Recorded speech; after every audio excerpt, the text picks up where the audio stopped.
Nous sommes sur un sujet clé qui est celui de l'alimentation. Bien souvent, on parle du problème, si j'ose dire, éternel de l'accès à l'alimentation, et ce n'est pas un problème réglé, on le sait bien, et on le sait d'autant mieux que à ce problème d'accès à l'alimentation se superpose un deuxième problème qui est celui de l'accès à la qualité de l'alimentation. On sait bien que les personnes les plus pauvres ont malheureusement accès souvent à une alimentation qui en fait ne leur convient pas. Il y a toute une série d'études à ce sujet depuis malheureusement plusieurs années, ce qui veut dire que le sujet, comme je le disais tout à l'heure, reste d'actualité. Et puis, on le verra à travers les interventions, la question, c'est, à propos de l'alimentation, d'aboutir à ce que j'appellerais le couple zéro perte, zéro faim, FIM. On voit bien qu'il y a aussi il y a à la fois un problème d'accès, à la fois un problème de qualité, mais aussi un gâchis qui pose problème. L'association, la fondation fait des efforts depuis déjà un bon moment, mais renforce ses efforts pour mettre en relation les acteurs, les actrices qui interviennent sur ce terrain sensible et fondamental, avec en toile de fond, il faut bien le dire aujourd'hui, une crise mondiale de l'alimentation due aux tensions internationales. Donc, encore une fois, merci de votre participation et je me réjouis des démonstrations qui vont être faites que des solutions pratiques pertinentes sont possibles et sont déjà à l'œuvre. Je remercie Émilie de prendre la parole. Émilie Habert. Merci, Président. Donc, Émilie Habert, chargée de mission pour la Fondation Entreprise AG2R La Mondiale. Donc, ce petit journal illustré des objectifs de développement durable a été pensé par l'équipe de la Fondation début 2020 afin de mettre en lumière les activités des associations et des porteurs de projets soutenus dans le cadre de leurs actions par la Fondation au regard des objectifs de développement durable. Donc, quelques éléments de contexte. AG2R La Mondiale est un groupe de protection sociale engagé pour le développement durable depuis de nombreuses années dans ses différents métiers et en sa triple qualité d'investisseur, d'assureur, d'employeur.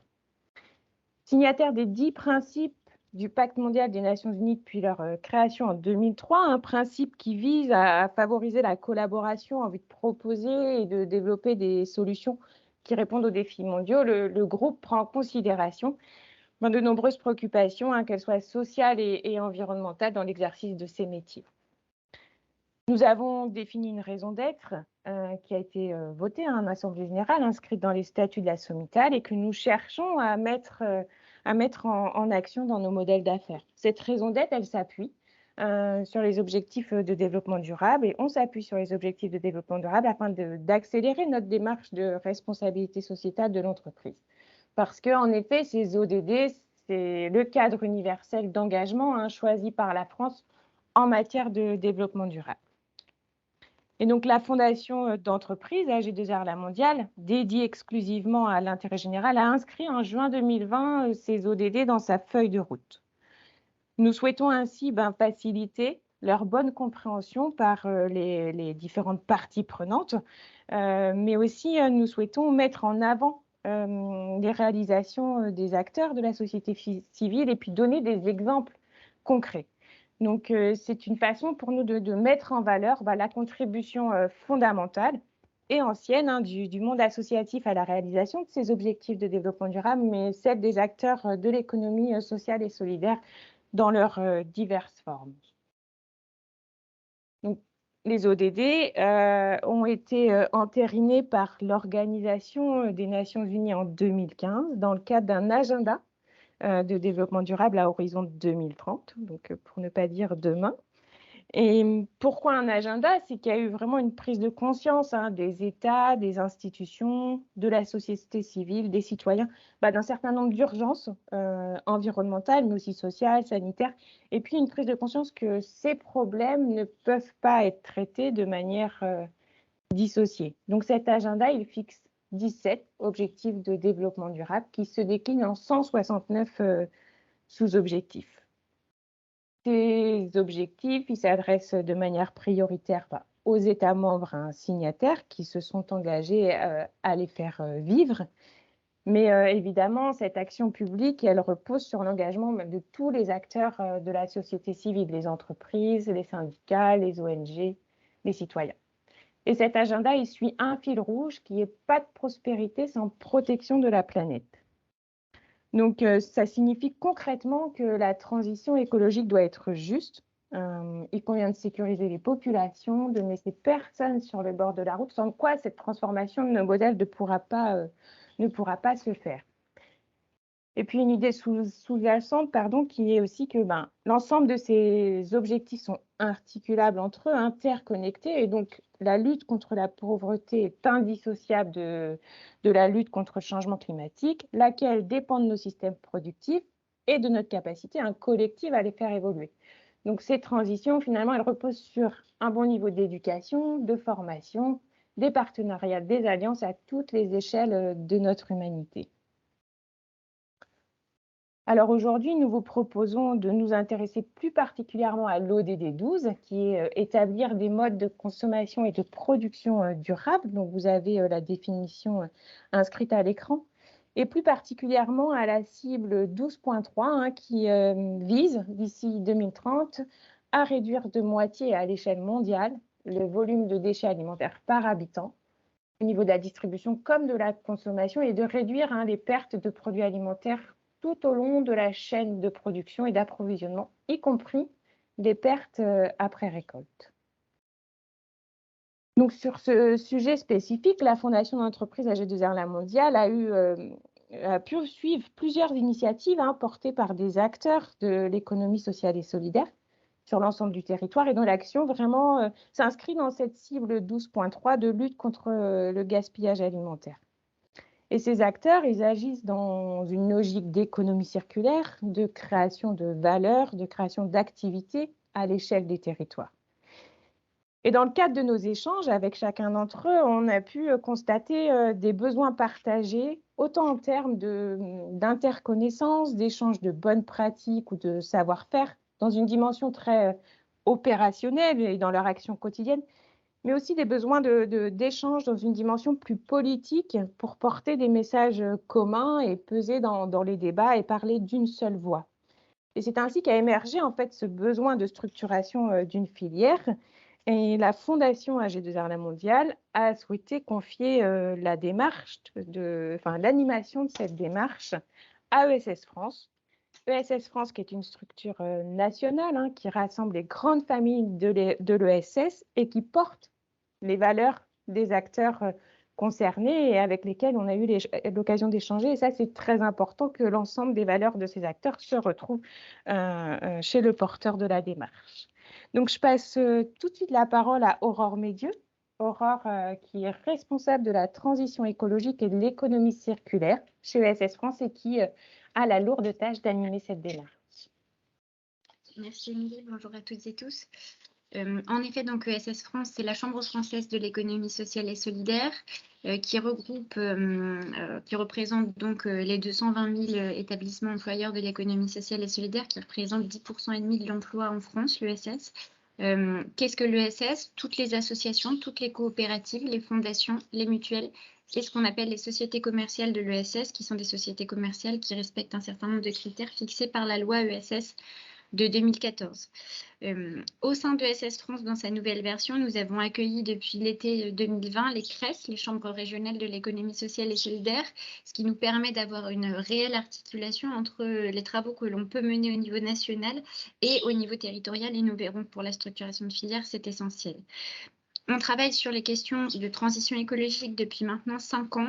Ça représente au sein du réseau des CRES et en comptant ESS France 20 salariés qui sont consacrés à ces questions, pas ETP parce que tout le monde n'est pas à temps plein sur le sujet, mais au moins 20 salariés qui se penchent sur ces questions de transition écologique et d'économie sociale et solidaire. Sur La question des filières, on a commencé à structurer un certain nombre de filières depuis maintenant 2 ans et demi. On a commencé avec le textile et le réemploi des matériaux du bâtiment. Et donc, tout naturellement, nous avons pu échanger avec la Fondation AG2R La Mondiale pour pouvoir dupliquer la méthode de travail de structuration de filières en articulation avec le national et le régional sur les questions de lutte contre le gaspillage alimentaire. Pourquoi c'est important aujourd'hui de parler du gaspillage alimentaire, de se structurer aussi pour en créer de vraies filières avec des réponses à apporter à ce phénomène. C'est tout simplement en observant les chiffres. On observe aujourd'hui qu'on gaspille 10 millions de tonnes de produits par an en France, ce qui représente 16 milliards d'euros, ce qui n'est pas négligeable une fois qu'on le transpose en chiffres, mais ce qui n'est pas non plus négligeable quand on le transpose sur l'impact que ça a sur l'environnement, puisque c'est assez phénoménal de se rendre compte que le seul secteur du gaspillage alimentaire est à l'origine de 3% des émissions de gaz à effet de serre en France, quand on parle de crise climatique et d'effondrement de la biodiversité. Ça représente près de 30 kilos par an par personne pour les ménages et plus de 11% de votre poubelle grise, dont 7 kilos, en fait, dans ces 29 kilos par habitant, 7 kilos de déchets alimentaires qui sont encore emballés. C'est assez dramatique de se rendre compte que chaque année, chaque personne, en moyenne, jette 7 kilos d'aliments qui n'ont pas été déballés et qui ont donc été achetés, peut-être mal achetés, entre guillemets, puisque pas consommés, pas cuisinés.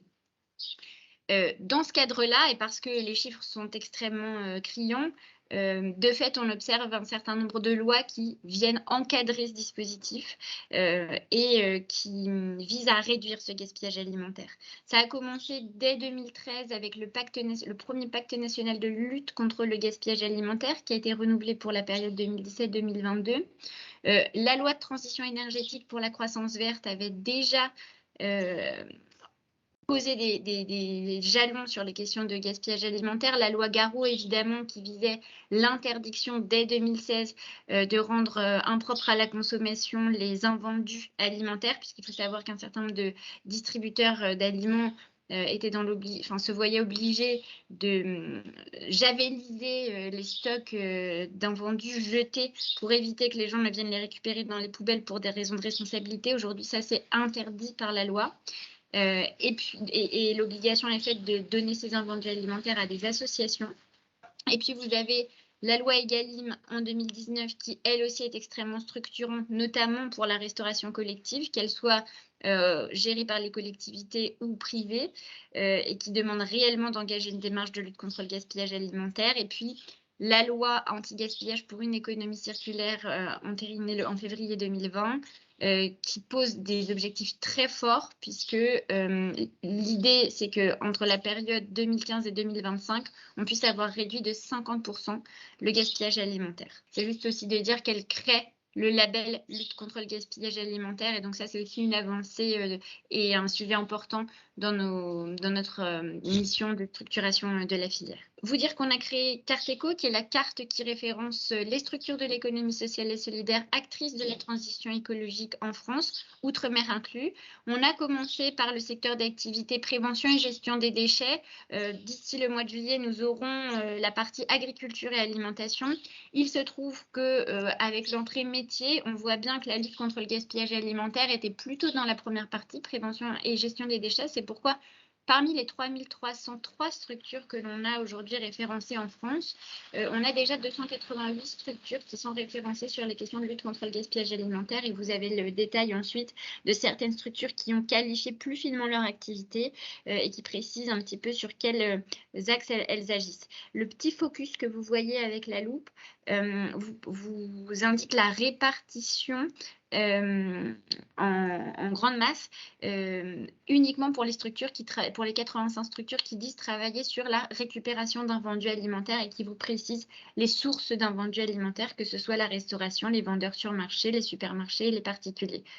On voit bien qu'il y a un vrai enjeu, que ce soit pour les évolutions réglementaires, que ce soit aussi pour apporter une réponse à ce problème environnemental et sociétal extrêmement fort. On voit bien qu'il y a besoin d'apporter des réponses structurées et déployées sur l'ensemble du territoire. C'est pour ça qu'on observe qu'il existe une grande diversité d'acteurs, près de 300 structures déjà référencées et on n'est nécessairement pas exhaustif, sur l'ensemble du territoire français. De fait, on a besoin de pouvoir les structurer pour pouvoir porter notamment. Alors, pourquoi structurer? Bon, déjà pour pouvoir montrer ce que pèse l'économie sociale et solidaire en réponse à ce contexte-là. Émilie l'a dit, identifier les valeurs communes qui nous rassemblent, notamment parce que ce sont beaucoup d'associations et plus largement d'acteurs de l'économie sociale et solidaire qui, à minima, partagent des valeurs de lucrativité limitée ou de non-lucrativité, de gouvernance démocratique, d'ancrage territorial. Et donc, on a besoin de pouvoir aussi partager ces valeurs-là pour pouvoir consolider un plaidoyer qui nous permette de nous démarquer aussi, d'avoir des facteurs en fait de différenciation sur le marché, notamment pour obtenir dans des cadres réglementaires, des cadres réservés de type financement fléché vers les seules structures de l'ESS de la lutte contre le gaspillage alimentaire, chose que l'on a déjà pu faire sur le réemploi solidaire par ailleurs. Et puis d'obtenir des espaces de représentation forts qui nous permettent aussi d'avoir la parole au même titre que n'importe quel autre acteur économique de la filière. Cette structuration, elle nous permet quotidiennement avec les structures, quotidiennement, pardon, on réalise une réunion mensuelle, mais ce que je veux dire, c'est que ça crée un cadre qui peut permettre de manière régulière de créer des partages de retours d'expérience et d'essaimer des initiatives d'un territoire à l'autre. Ça permet aussi de partager les freins que les structures rencontrent, notamment sur l'accès au foncier pour pouvoir déployer leur activité, le fait qu'il y ait un vrai enjeu aujourd'hui d'accès au gisement, puisque avec toute cette réglementation, il est logique de voir que, et c'est tant mieux, le gaspillage alimentaire diminue, mais de fait, pour ces structures qui existent depuis une dizaine d'années pour certaines sur la question, ça repose la question de comment elles peuvent accéder aux différents gisements qui constituent leur activité aujourd'hui. Et ça, c'est intéressant de pouvoir y trouver des réponses collectives. Et puis, ça permet, parce que je vous ai dit qu'on travaillait avec un certain nombre de chambres régionales de l'ESS au niveau territorial, avec donc, là, on a identifié à ce stade 3 CRES pilotes, Pays de la Loire, La Réunion et Grand Est. On attend une validation éventuellement peut-être aussi de la Guadeloupe. Et ça permet du coup de travailler au niveau territorial à des coopérations, peut-être au développement d'activités qui vont être complémentaires, voire même à de la mutualisation de moyens. Donc cette partie-là, elle est plutôt sur l'aspect territorial et au niveau national, évidemment, on travaille sur les questions de plaidoyer, de représentation dont je vous ai parlé juste avant. Merci beaucoup, Aurore. Merci pour ces éléments de cadrage et puis la façon dont la structuration de filière se met en place.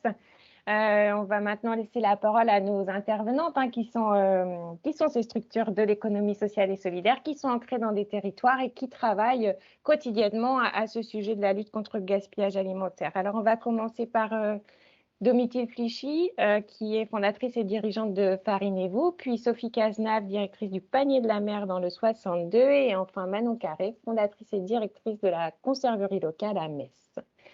Donc, Domitille, je vais vous donner la parole, si vous pouvez nous dire qui vous êtes, voilà, comment vous agissez dans cette lutte contre le gaspillage alimentaire, puis nous livrer vos constats, vos enjeux, vos besoins, puis vos perspectives sur ce sujet-là. Oui, merci, bonjour à tous. Farinez-vous, on est une boulangerie artisanale, entreprise d'insertion. On a ouvert la première boulangerie en 2009 à Paris, une deuxième en 2014 et là on vient d'ouvrir une boulangerie école. Donc on a 2 activités principales sur les métiers de l'insertion. Donc on va avoir l'entreprise d'insertion, on a des personnes en CDD, donc I comme insertion, qu'on accompagne pendant de 4 mois à 2 ans. Donc on les forme sur les métiers de la boulangerie, mais elles ont un salaire et elles ont des obligations de salariés. Donc c'est très intéressant pour travailler sur l'insertion. Et on a donc un deuxième moyen d'insertion qui est donc une formation d'aide boulanger sur une durée de 4 mois. Donc là, on est organisme de formation dans ce cadre-là. Et on va essayer d'accompagner les personnes pour qu'elles trouvent un emploi en direct ensuite d'aide boulanger. Donc, c'est un métier un peu comme commis de cuisine. Il n'y a pas de certification aujourd'hui, mais c'est très demandé. La boulangerie est un secteur qui souffre énormément de problèmes de recrutement. Donc, ça, c'est sur l'aspect formation. On travaille beaucoup autour des questions de transition écologique, donc qui nous intéressent plus aujourd'hui. Évidemment, en tant que commerce alimentaire de proximité, par rapport à ce que disait, monsieur le président au démarrage, par exemple, sur, les personnes, à faible revenu et donc sur la qualité des produits. Donc ça, les boulangeries sont évidemment, très impactées par ça. Donc on va travailler sur, à la fois sur, les produits qu'on propose en boutique, sur la façon dont on va choisir les matières premières, d'où vient le blé. Donc, on va travailler avec du blé qui vient d'Île-de-France. On va travailler sur des légumes de saison. On essaye d'adapter les produits, d'offrir plus de produits végétariens, d'offrir des sandwichs végétariens, même véganes parfois, de ne pas utiliser trop les poissons surconsommés que sont le thon et le saumon.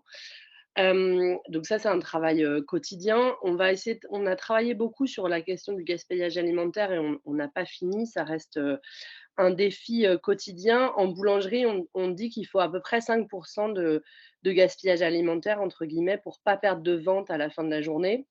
Donc c'est quand même un vrai sujet de comment est-ce qu'on fait pour pouvoir diminuer ça ou pour réutiliser les produits. Donc, on a beaucoup travaillé sur ce qu'on appelle les produits du jour et J+1, +2, des produits qui peuvent plus se garder comme des gâteaux ou des quiches. Donc, l'objectif, c'est à l'inverse de la viennoiserie qu'on jette le jour même ou le pain. Donc, l'idée, c'était de pouvoir adapter pour que, par exemple, l'après-midi, le client ne trouve pas forcément de croissants et de pain au chocolat si on les a tous vendus, mais qu'il puisse se rabattre sur des cookies ou des produits qu'on peut garder pour pouvoir diminuer donc ce gaspillage-là. Et donc, ce qu'on ne peut pas du tout diminuer, parce que c'est quand même très compliqué d'adapter entre l'offre et la demande, de pouvoir le réutiliser. Donc, il y a beaucoup de choses dans le guide qu'on a fait il y a 2 ans. On a essayé de lister toutes les solutions qui existent pour le réemploi, avec par exemple l'utilisation de chapelure de pain pour faire des cookies. Ou ça, c'est quelque chose qui marche assez bien. Nous, en interne, ça reste pas si simple de refaire ces produits-là, parce que ça reste un nouveau processus. Donc il faut, ça reste une difficulté qu'on souhaite développer, de comment on travaille sur le réemploi avec des partenaires, comment on travaille autour de la logistique, et cetera. Hem, Nous, ce qu'on travaille en ce moment, donc on a 2 gros enjeux. À la fois, il y a l'enjeu au niveau des boulangers, de comment est-ce qu'on travaille autour de la filière, comment est-ce qu'on arrive à faire comprendre à la profession que l'enjeu de la transition écologique doit impacter et diffuser nos pratiques et nos habitudes. Et puis l'enjeu au niveau des salariés, donc là, on est en train de mener un projet pour que, parce que les salariés doivent être formés, doivent se saisir de ces enjeux-là. Ce sera important pour qu'ils puissent, être à jour sur le marché du travail futur. Et puis c'est important pour que la direction, moi en tant que dirigeante, je vais insuffler une direction à prendre, mais il faut qu'elle puisse être comprise par tous pour qu'elle puisse être bien appliquée au quotidien. Donc là, on travaille avec un partenaire, des consultants pour faire passer des questionnaires aux salariés pour voir où ils en sont au niveau à la fois de leurs connaissances sur la transition écologique, mais aussi ce qu'ils comprennent des enjeux et de comment ils se positionnent, pour essayer aussi d'être assez factuel et de sortir d'un positionnement peut-être un peu politique, parce que ça peut dériver là-dessus. Et là, l'idée, c'est d'être vraiment factuel. Et donc ensuite, de mettre en place une formation qui s'inspire un peu des formations hygiène. Moi, j'ai le sentiment que la transition écologique, ça va être un mouvement comme l'hygiène dans les années 80, où ça a été quand même un changement pour nos professions.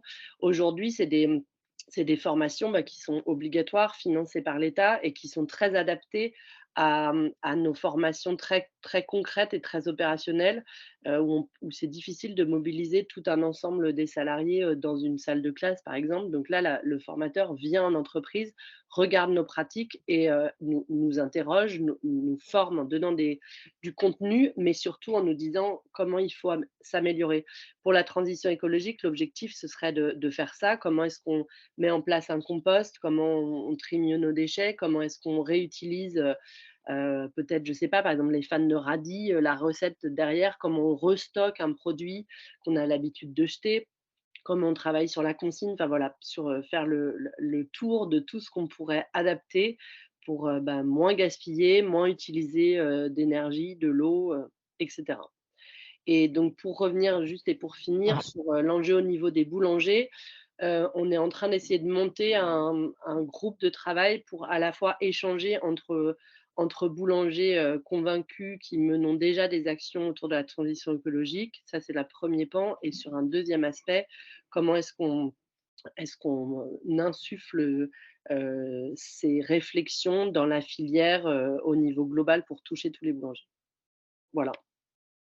Merci beaucoup Domitille de nous avoir présenté vos actions, que ce soit au sein de vos boulangeries ou plus largement au niveau de la filière. Je vous propose maintenant qu'on s'intéresse à une autre filière, un autre sujet, c'est les produits issus de la mer. Et donc on accueille Sophie Cazenave de l'association Les Paniers de la Mer, directrice du Panier de la Mer 62. Et donc Sophie, mêmes interrogations, si vous pouvez nous dire un petit peu qui vous êtes et comment vous agissez au quotidien, et puis nous livrer également vos constats, besoins et enjeux sur cette thématique et globalement sur votre activité et son ancrage dans les réseaux et les territoires. Donc le panier, comme vous l'avez précisé, le panier 62 parce que c'est sur Boulogne-sur-Mer, mais l'histoire du panier a démarré en fait en Bretagne sur ce constat que avec la loi européenne, il y avait une compensation pour les pêcheurs de tous les volumes de poissons qui ne pouvaient pas être vendus pour des raisons de marché, d'offres et de demande de marché. Mais sur les criées de France, en fait, régulièrement, pendant plusieurs années, même encore maintenant, mais de façon beaucoup moindre maintenant, il y avait des produits qu'on disait invendus et qui étaient, comme vous le rappeliez tout à l'heure, c'était, comment dire, javellisé ou avec de la luzerne, en fait, pour pas que le produit retourne au secteur marchand. Et le pêcheur avait une compensation européenne de l'Europe sur ces invendus. Donc le constat a été fait que ces produits pouvaient être utilisés pour l'aide alimentaire. Il manquait juste le chaînon de la transformation, puisque ces produits étaient en caisse de bord, glacés, et que l'aide alimentaire n'avait pas la capacité de les redistribuer en l'état. Et l'idée lumineuse d'Émile Guéguen, qui est le fondateur du concept Panier de la Mer, ça a été en Bretagne, donc le premier atelier, de déposer la marque Panier de la Mer pour que ce chaînon soit porté par un chantier d'insertion. Donc nous, on a le même accompagnement que ce qui a pu être présenté par Domitille sur l'accompagnement, l'insertion. On a des CDDI, I comme insertion, mais on n'est pas entreprise insertion, on est chantier d'insertion. Donc avec une marge beaucoup plus large sur l'accompagnement professionnel et un blocage au niveau de la rentabilité, c'est-à-dire que nous, on ne peut pas fonctionner uniquement avec la vente de nos activités, mais on est vraiment tributaire des fonds d'État. Ça, c'est pour la petite partie administrative. Donc, en fait, des paniers de la mer, maintenant, il y en a 5 en France, donc en Bretagne, à Saint-Malo, à Fécamp et donc à Boulogne. Donc là, vous voyez l'illustration de l'atelier de la transformation des fameux poissons qu'on récupère en caisse de bord. Et ces poissons sont donc découpés, nettoyés, surgelés. Et l'originalité, c'est qu'ils sont uniquement et exclusivement destinés à l'aide alimentaire, puisque c'était le créneau que nous avions avant avec la contrainte, on va dire, de la politique agricole commune, donc la PAC, le schéma qui nous permettait de les récupérer tout en amont. Maintenant, cette politique, la PAC a évolué. Il n'y a plus de compensation qui a été faite au niveau des pêcheurs depuis 2014. Donc, on a dû se restructurer les différents paniers pour voir comment on continue notre activité à la fois d'insertion, de lutte contre le gaspillage alimentaire, tout en trouvant un schéma quelque peu d'autofinancement, puisque là, on a quand même un positionnement à l'achat pour compenser justement aux pêcheurs. Alors, je vous rassure, ça reste du produit invendu, mais il faut aussi soutenir la filière de la pêche qui a fait d'énormes efforts puisqu'on est quand même sur une diminution drastique de ces volumes de poissons-là, d'où le développement d'autres activités que j'aborderai après. Mais il faut savoir qu'on se positionne quand même, et moi je suis fière de dire aussi que les associations d'insertion et nos schémas à nous, on n'est pas que à quémander des aides ou autre, on est vraiment un acteur primordial des chaînes économiques. Donc on participe à hauteur de 80 centimes, 1 euro d'achat de produits au niveau de la filière pêche. Et nous proposons en fait ces produits-là à 2,30 € du kilo à l'aide alimentaire.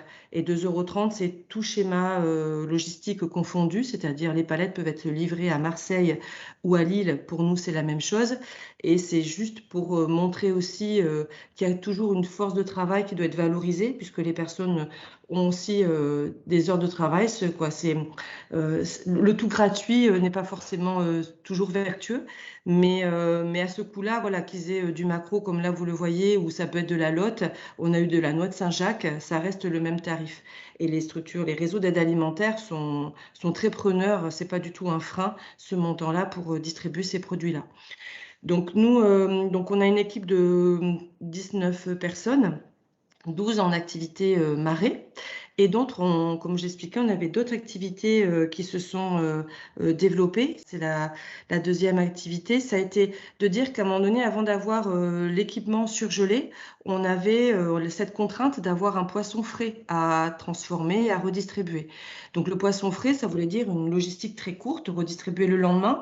Et on a de cette difficulté pour nous, je dis nous parce que Panier de la Mer Boulogne, on était les seuls par rapport à nos autres collègues à ne pas avoir l'outil de surgélation. On avait cette complexité à devoir distribuer dans une logistique très courte. Donc, on a créé un réseau, on a eu l'opportunité d'être en contact avec toutes les structures d'aide alimentaire de notre territoire, des centres sociaux, des maisons de quartier, toutes les personnes et les intervenants qui étaient vraiment en lien avec les bénéficiaires. Et on apportait le poisson directement à J+1, J+2. Donc la contrainte, c'était qu'en effet, nous, c'était lourd en termes de logistique, mais l'opportunité, ça nous a permis de mailler un réseau très important sur notre territoire et de se rendre compte qu'en fait, la consommation du produit frais n'était pas évidente en termes de poissons pour les poissons, pour les bénéficiaires de l'aide alimentaire. Donc on a démarré des ateliers cuisine, comme là, vous voyez les ateliers dernièrement organisés. Mais au tout début, c'était pas aussi structuré. On a essayé de mettre en place quelque chose qui pouvait répondre à la fois à l'objectif éducatif et social des centres sociaux et des structures qui nous accompagnaient, qui nous accueillaient. Mais donc nous, nos ateliers étaient vraiment à la fois pour nous, notre poisson, voilà, qui puisse être consommé par les personnes, mais aussi pour les centres de répondre à tout l'accompagnement qu'eux mettaient en place. Et au final, ça a matché, donc ça fait maintenant une dizaine d'années qu'on propose ça. Donc on n'est plus dans le champ de l'insertion, puisque là on intervient directement dans les quartiers. David, notre formateur justement, maintenant a un emploi du temps de 300 ateliers par an, c'est-à-dire qu'il intervient le matin, l'après-midi, dans tous les centres sociaux pas du département, mais de l'arrondissement de Boulogne-sur-Mer. Et avec maintenant vraiment des ateliers en plus, au-delà de sensibilisation à comment bien se nourrir, lutter contre le gaspillage alimentaire également dans le cadre des personnes en précarité, parce qu'on le disait, la gestion des frigos, comment on achète, est-ce qu'on achète des plats tout préparés? Donc on essaie de leur montrer qu'en fait avec des produits bruts, on peut se nourrir pour moins cher et puis au final on jette moins. Et de ces ateliers-là, cuisine, en fait, on s'est dit, tiens, c'est un vecteur aussi de prise de confiance en soi intéressant. Et on a basculé sur un deuxième support d'activité, qui est l'activité traiteur. Donc là, on a illustré avec une assiette qui repère les poissons boulonnais, la salaison boulonnaise. Mais on a une activité traiteur qui s'adresse aux particuliers, aux entreprises et aux collectivités, avec du coup une clientèle sur un secteur marchand qui nous permet d'équilibrer notre activité poisson qui, comme je le disais, à 2,30 € du kilo par rapport à la lourdeur administrative et financière de la gestion d'un atelier de transformation, puisqu'on a là un agrément sanitaire, on a des chambres froides, on a une structuration qui nous génère des coûts financiers. Mais ces deux activités nous permettent de bien équilibrer notre association qui reste à but non lucratif. Et donc là, on est je ne vous le cache pas, en plein boom en ce moment. Mai-juin, c'est typiquement les périodes très chargées, mais on est très fiers de bouche à oreille, puisqu'on ne peut pas faire de publicité, d'avoir régulièrement, on a peut-être une dizaine de prestations par jour, et on a une équipe je vous disais tout à l'heure, on a 19 contrats aidés, donc j'ai 2 encadrants techniques, un en marée, un en traiteur, 12 personnes en marée. 5 personnes en traiteur. Et avec les aléas, ce matin, vous voyez, en direct de 2 personnes atteintes de Covid. Donc, du coup, ma formatrice se retrouve plus qu'avec 3 personnes. Mais voilà, c'est tous les enjeux aussi des associations telles que l'on se développe, d'arriver à de répondre à des contraintes de clients, tout en ayant comme objectif, nous, la lutte contre le gaspillage alimentaire et l'insertion. Et le traiteur aussi répond à ça, puisque dans le saumon fumé notamment, vous avez, en fait, on bénéficie de tous les dons des entreprises qui sont sur Capécure, puisque comme j'expliquais en amont, la filière marais s'est bien restructurée. On a eu beaucoup moins de poissons qu'avant, et c'était le but. Par contre, pour nous, c'est pas du tout gênant. On a été regarder ce qu'on pouvait utiliser comme autres produits issus des entreprises, et on travaille de plus en plus, et notamment avec un projet européen Interreg qui nous a permis, là on est en fin de projet depuis 4 ans, mais de travailler sur comment aller rechercher au niveau non pas de la filière pêche, mais des industries agroalimentaires qui sont sur Capécure, les produits non valorisés, non vendus. Donc là, pour plusieurs raisons, soit des coproduits issus des chaînes de transformation. On veut un filet de 150 grammes qui doit rentrer dans une barquette déjà poids-prix de 150 grammes pour être en libre service en grande distribution. D'accord, qu'est-ce qu'on fait d'un petit poisson ou d'un filet qui en fait que 80 grammes? Donc tous ces produits sont à l'heure actuelle principalement réorientés sur une usine qui fait de la farine animale ou des coproduits tout à fait honorables puisque c'est une autre chaîne de transformation, mais qui ne vont pas à l'humain. Donc là, nous, on récupère de plus en plus ces produits-là. On a des projets de confection de barquettes, de plats préparés, puisque là, le produit n'étant pas directement présentable, on est en train de travailler pour faire des barquettes de brandade de poisson, pour pouvoir le redistribuer à l'aide alimentaire, ce qui a fait grâce à un nouvel atelier qui a été inauguré là il y a 2 mois. Et avec la Fondation H2R, on a pu monter cet atelier-là, parce qu'à la lourdeur de la transformation, vu qu'on touche à la denrée animale, c'est tout de suite un agrément sanitaire, c'est tout de suite une usine en fait qu'on doit monter. Donc là, on a ce projet de barquette de plats préparés, et sinon, on a des produits qui sont directement emballés, transformés. C'est juste une question d'étiquetage où, comme vous expliquiez tout à l'heure également au niveau de la boulangerie, on conçoit qu'il y a 5% de pertes pour éviter la rupture.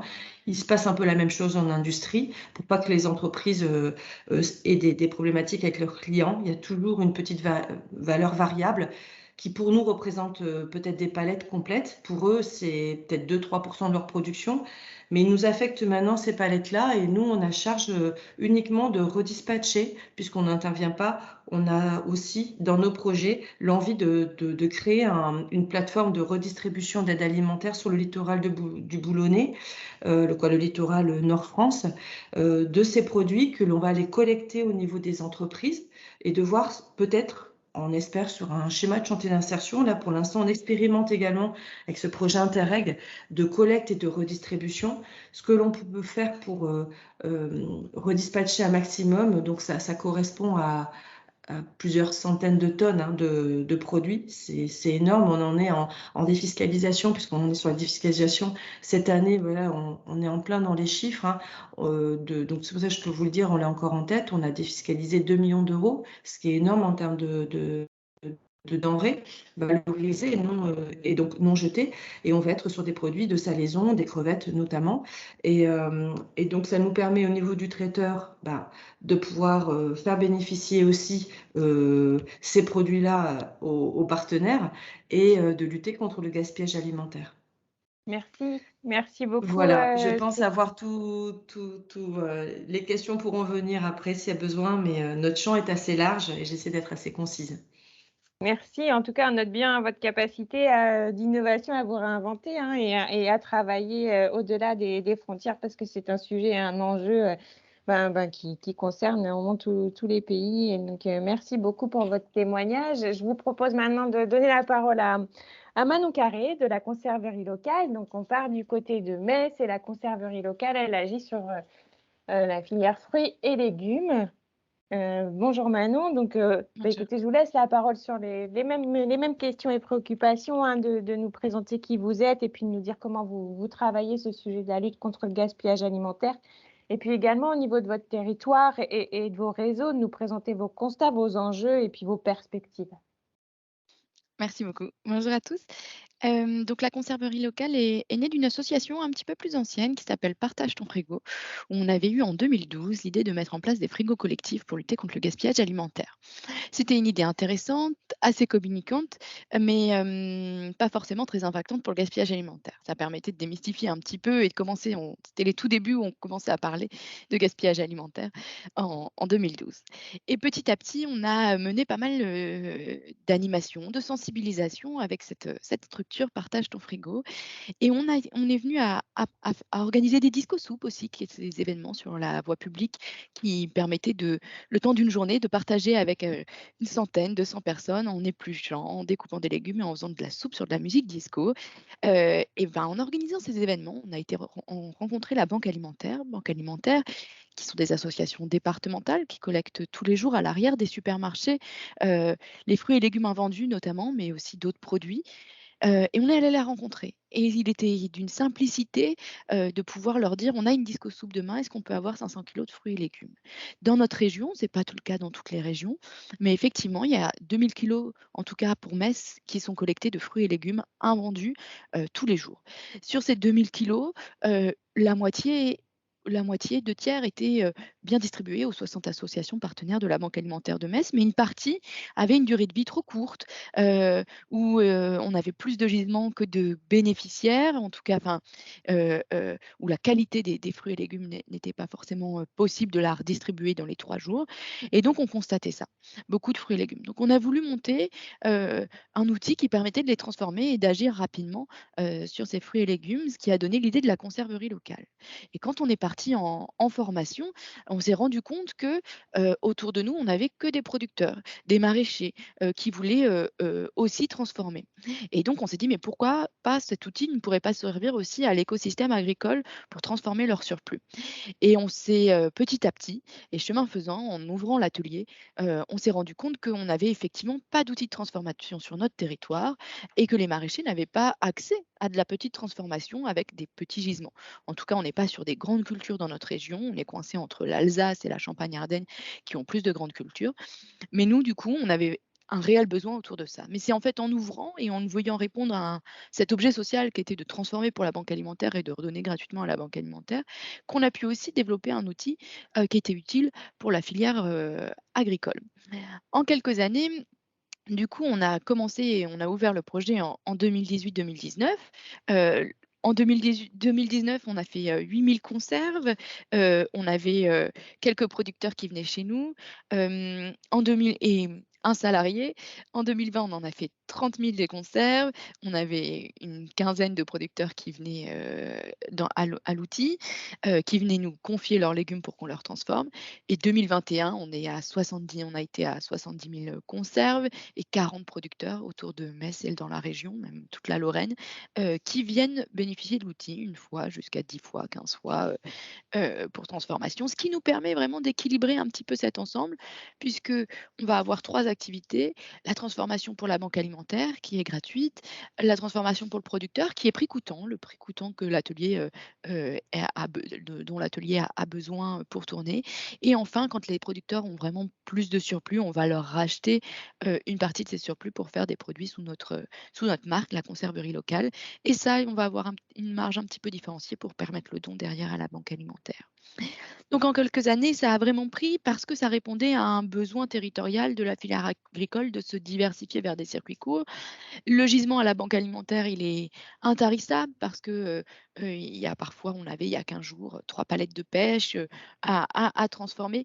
On a eu besoin de changer d'échelle rapidement et c'est là où on a travaillé avec la fondation aussi. Mais en fait, on s'est aussi fait un petit peu embarquer dans le projet, puisque vous comprenez bien, quand on est passé de quelques producteurs à 40 producteurs, on a eu besoin de changer d'échelle, d'automatiser un petit peu et de revoir un petit peu le modèle, et notamment pour répondre encore mieux à la demande de la banque alimentaire. Donc le gisement, il est là, et c'est vraiment les enjeux, ça va être autour de la pérennisation de la structure, vraiment challenger le modèle économique qu'on a tout de suite voulu autonome. On s'est dit, voilà, et avec nos financeurs, on a été vraiment direct. C'était en 3 ans, on cherche une autonomie pour pas dépendre de subventions et vraiment avoir un outil pérenne pour le territoire qui, dans 10 ans, soit encore là.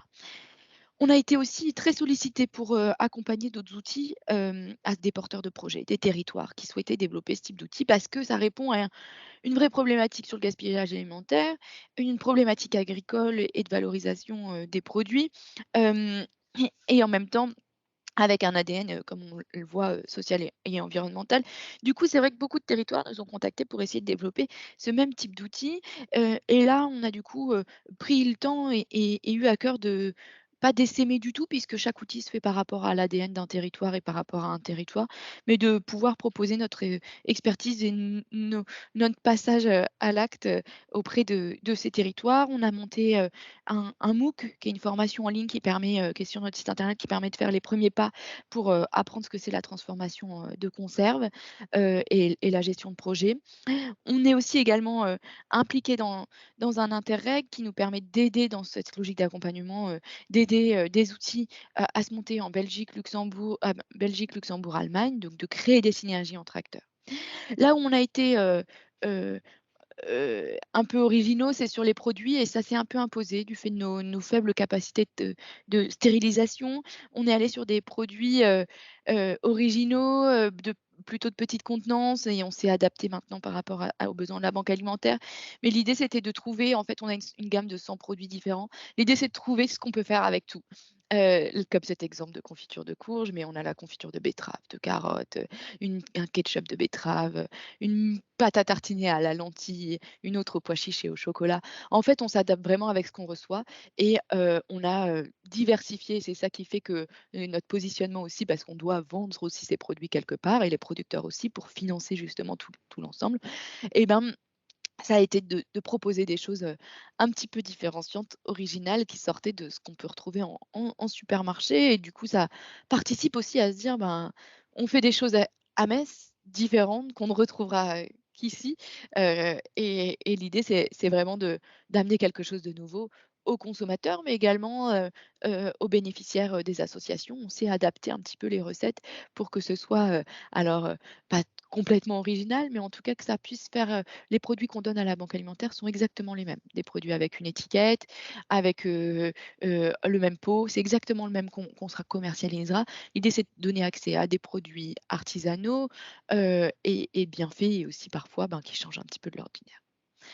Donc voilà, on pourrait en parler pendant quelques temps, mais le temps est compté et du coup, je pense que j'ai fait un petit peu le tour, sur ce type d'outils dont les enjeux vraiment dans le futur, ce sera de mailler intelligemment le territoire, de ces outils, de bien écouter son territoire à chaque fois sur, «J'ai besoin de quoi réellement?» Et j'ai besoin d'un outil pour les producteurs, d'un outil pour, la sphère sociale, la banque alimentaire ou association. Voilà, il y a du gisement et de quoi faire, donc il n'y a plus qu'à réfléchir à quel format. Merci beaucoup Manon. Effectivement, hein, on comprend que votre outil et votre projet part de besoins très forts du territoire et avec une activité croissante et puis un modèle de fonctionnement innovant, hein. Merci pour votre témoignage. Merci à toutes les trois. Donc, c'est vrai que voilà, vous avez des initiatives très fortes qui font évoluer les pratiques, bouger les lignes et puis qui répondent à cet enjeu, hein. Et on a compris que cet enjeu revêt une dimension nationale, bien entendu, mais aussi internationale, hein, et que vous collaborez avec les pays voisins pour celles qui sont proches de certaines frontières. Je vais maintenant donner la parole à Sandrine Espeillac, hein, pour rebondir à la fois sur la dimension aussi nationale et internationale du sujet.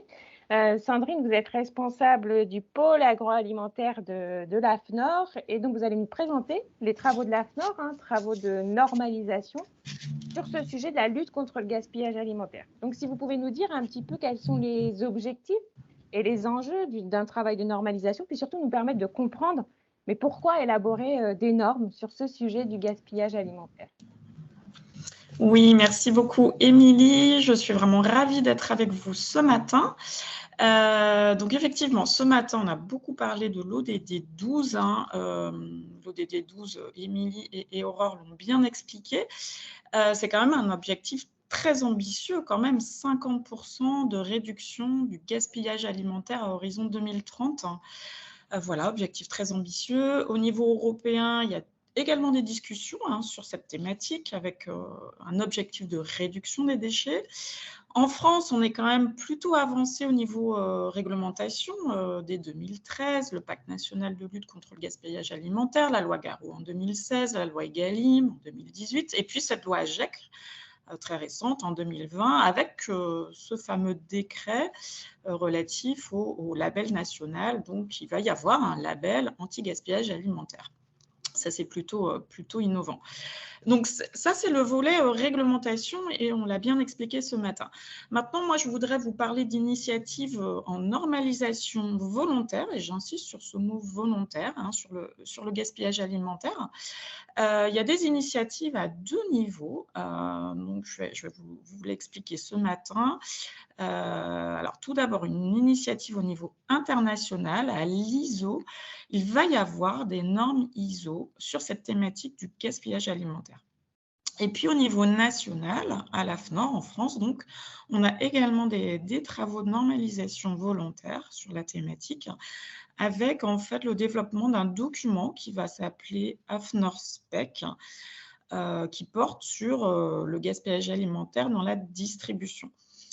Et en fait, cette AFNOR Spec, elle est vraiment à relier avec le label d'État que je viens d'évoquer, le label d'État anti-gaspillage alimentaire, parce que c'est cette norme, en fait, cette AFNOR Spec, qui va expliquer ce que les distributeurs doivent mettre en place pour obtenir ce fameux label. Ça porte sur la grande distribution, la moyenne distribution, enfin les GMS, les grossistes et aussi les métiers de bouche. Donc voilà, c'est un public assez divers. Un autre élément que je souhaitais en fait mettre en avant ce matin, c'est la création d'une commission de normalisation AFNOR dédiée aux pertes et gaspillages alimentaires. Et en fait, c'est cette commission qui va suivre les projets de normes ISO internationales. Peut-être quelques mots quand même pour vous expliquer ce qu'est la AFNOR, ce qu'est une norme volontaire, ce que sont les normes ISO. Voilà, vous l'aurez compris, j'ai insisté sur le mot volontaire, on n'est pas sur de la réglementation. Les normes AFNOR ou ISO, en fait, ce sont des documents qui vont être élaborés par consensus par différents acteurs. Les acteurs du marché, dans un collectif en fait qui s'appelle une commission de normalisation. Donc quand je dis acteurs du marché, pour le gaspillage alimentaire, ça va être les industriels évidemment de l'agroalimentaire, les distributeurs, le ministère de l'Agriculture, le ministère de la Transition écologique, les consommateurs, et puis pourquoi pas les acteurs de l'économie sociale et solidaire. Voilà, les normes en fait, elles sont là, les normes volontaires, elles sont là pour les entreprises, pour les collaborateurs des entreprises, pour les acteurs publics, par exemple un ministère ou le ministère de l'Environnement, les normes elles vont aider en fait à la mise en œuvre de leur politique publique. Typiquement, là, le ministère de l'Environnement souhaite un label d'État anti-gaspi. Il a fait appel à l'AFNOR pour avoir en fait le texte consensuel qui va sous-tendre les exigences qui seront dans ce label. Voilà, et puis pour les consommateurs, les normes volontaires, elles sont là pour améliorer la confiance que les consommateurs vont accorder aux produits et services achetés. Voilà, donc un petit peu sur le volet normalisation. Et l'AFNOR, c'est une association loi 1901 d'intérêt général. Alors, peut-être que vous vous posez la question, mais pourquoi des normes ISO sur le gaspillage? Là, on a eu des témoignages très concrets ce matin, 3 témoignages de l'économie sociale et solidaire. Là, donc, je vous propose de passer sur le niveau international et de prendre un peu de hauteur. En fait, c'est un pays européen, le Danemark, qui a proposé cette idée d'avoir des normes ISO sur le gaspillage alimentaire. L'idée étant de réduire les pertes et les gaspillages. Et cette idée, en fait, du Danemark, elle a été validée quand même par une quarantaine de pays de tout continent qui ont estimé qu'effectivement, il y avait un besoin d'avoir des textes à l'international, des textes harmonisés sur lesquels tous les pays se mettent d'accord. Pour le moment, il y a 3 idées qui émergent. D'abord, faire une norme qu'on appelle système de management avec de la certification à la clé. Donc, système de management, si vous voulez, c'est un peu comme l'ISO 9001 sur la qualité ou l'ISO 14001 sur l'environnement ou l'ISO 22000 sur la sécurité sanitaire des aliments. Voilà, donc une norme système de management, une norme plutôt bonne pratique avec des exemples. Et là, l'économie sociale et solidaire a toute sa place pour illustrer ce que vous faites. Et puis, une méthode de mesure pour vraiment mesurer, déterminer les pertes et les gaspillages alimentaires. Ça, ce n'est pas évident de se mettre d'accord au niveau international sur une méthode de mesure. Donc, on a créé à l'AFNOR ce qu'on appelle une commission de normalisation qui va suivre ces projets de normes ISO et surtout qui est là pour donner la vision française à l'international. On souhaite vraiment influer sur ces futures normes ISO, être force de proposition et on pourrait imaginer que les acteurs français de l'ESS rejoignent cette commission de normalisation pour un petit peu défendre vos valeurs, les valeurs portées par l'ESS. Au niveau international, on n'a pas de représentants des acteurs de l'économie sociale et solidaire. Donc voilà, la France aurait une carte à jouer. Ça nous semble important que ces futures normes ISO, même si elles sont en international, qu'elles aient quand même une orientation ESS avec cet ancrage local, remettre peut-être le territoire au cœur des enjeux du gaspillage alimentaire, les circuits courts, la notion d'insertion professionnelle que vous avez mentionnée ce matin. Pourquoi pas ne pas inclure des bonnes pratiques dans les futures normes ISO. Voilà, tous ces témoignages qu'on a vus ce matin pourraient en fait alimenter une orientation un peu différente de ces futures normes ISO. Donc, n'hésitez pas à me contacter si c'est un projet qui vous intéresse, pouvoir influer, pouvoir donner votre patte un peu ESS à ces futures normes ISO. Voilà, je vous remercie et je redonne la parole à Émilie pour la conclusion. Merci beaucoup, Sandrine. Mais on comprend que voilà, tous les sujets sont en résonance de l'action très concrète portée par nos 3 structures aujourd'hui présentes et les autres qui agissent sur ce secteur-là, la structuration de cette filière et puis l'inscription dans le cadre de normalisation que vous menez au niveau de l'AFNOR. Écoutez, on arrive au terme de cet épisode. Merci à tous pour votre participation. Merci pour la présentation de vos actions concrètes et puis votre contribution à la transition. Et puis, nous vous donnons rendez-vous à toutes et tous le vendredi 23 septembre pour traiter d'un tout autre sujet. On sera sur le sujet de l'eau, plus spécifiquement de l'eau douce et de la gestion durable de cette ressource. Merci à toutes et tous et nous vous souhaitons un très bel été.